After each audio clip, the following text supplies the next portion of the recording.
கர்த்தருடைய நாமத்துக்கு மகிமை உண்டாவதாக.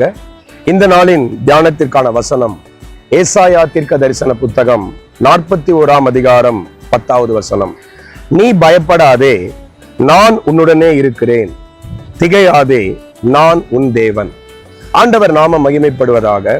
ஆண்டவர் இன்றைக்கு இந்த வீடியோவை பார்த்து கொண்டிருக்கிறவங்க ஒவ்வொருவருக்கும் சொல்லுகிறார், நீ பயப்படாதே. ஏன் நீங்க பயப்பட வேணாம் அப்படின்னு சொன்னா, ஆண்டவர் உங்களோடு கூட இருக்கிறபடினாலே நீங்கள் எதை குறித்தும் பயப்பட வேண்டிய அவசியம் இல்லை. சும்மா ஆண்டவர் பயப்படாதேன்னு சொல்லல. ஆண்டவர் சொல்றாரு, நான் உன்னோடு இருக்கிறேன், நான் உன்னுடனே இருக்கிறேன். கர்த்தர் உங்க கூட இருக்கும் பொழுது நீங்கள் எதை குறித்தும் பயப்பட வேண்டிய அவசியமே இல்லை. வேதத்தின்படியாக நாம் பார்க்கணும்னா, ஆண்டவர் ஒரு நாளும் நம்மை விட்டு விலகிறதே இல்லை, நம்ம கூட தான் இருக்கிறார். ஆனா சில சூழ்நிலைகள் ஆண்டவர் நம்ம கூட இல்லாதது போல நம்மை உணர வைக்கிறது.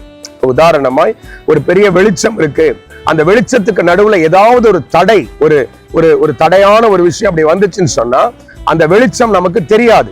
அது போலத்தான் ஒரு லைட் முன்னாடி உட்கார்ந்துட்டு இருக்கிறீங்க, ஏதோ ஒரு அட்டையோ அல்லது ஒரு பெரிய போர்டோ அந்த நடுவுல வந்துச்சுன்னு சொன்னா அந்த வெளிச்சத்தை உங்களால பார்க்க முடியாது. இப்ப வெளிச்சம் அந்த இடத்துல இல்லையா? இருக்கு.